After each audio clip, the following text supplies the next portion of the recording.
Hi everyone, this is Margaret Manning with 60andMe.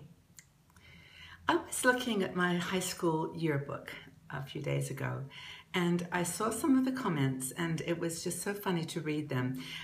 For example, a lot of people said, don't ever cut your hair, it was down to my waist, and don't ever change, stay just like you are. And, you know, I guess at 17, that sounded like a pretty good idea. And in fact, we were kind of trained to think that way, that, you know, life should be planned and it should be organized and, you know, there should be a structure and that we should be in control of changes in our lives. And, you know, of course, it's just totally unrealistic because, you know, the more you try to control and anticipate change, you know, the more it impacts you. So I think that, you know, through our lives, we try to create a safe environment, you know, one that is free of change. We live in a safe neighborhood. We drive a safe car. We make great investments, you know, safe investments. And we try to, you know, predict and anticipate any challenges that can come our way. And I think, you know, because we do that, we actually miss a lot of the spontaneity and the joy in life by trying to control and somehow evade change.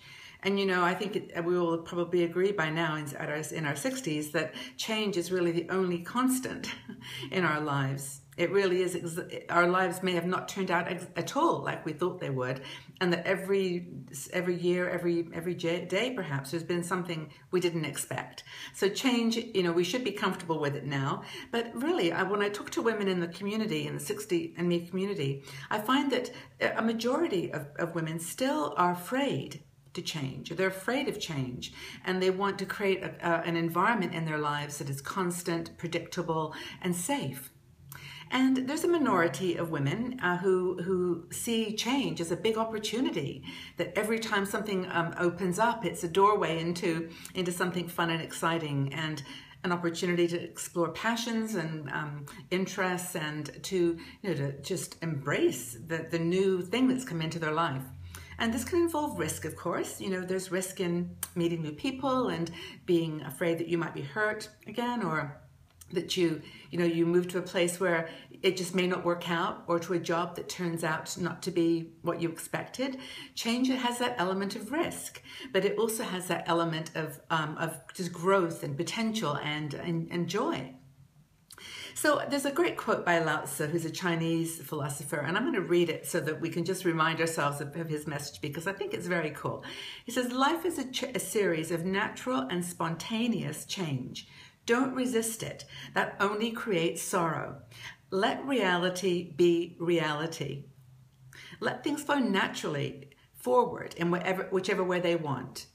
And I think that, you know, that idea of spontaneous change and embracing it and letting reality be, just taking your life wherever it is right now and just owning it, taking it and you know, taking the responsibility for it.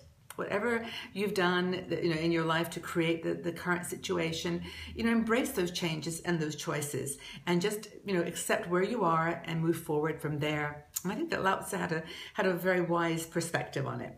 And I'd love to know what you think about this. It's an interesting question. Do you think that as you've got older, you've become more resistant to change, more fearful of it? Or do you think that you've actually become a little looser and more accommodating and welcoming of change? What would you say is the direction that your life has taken? Please leave your comments in the section below and let's have a conversation. Let's start a chat. I'd love to join in and look forward to hearing what you have to say. Thanks, everyone.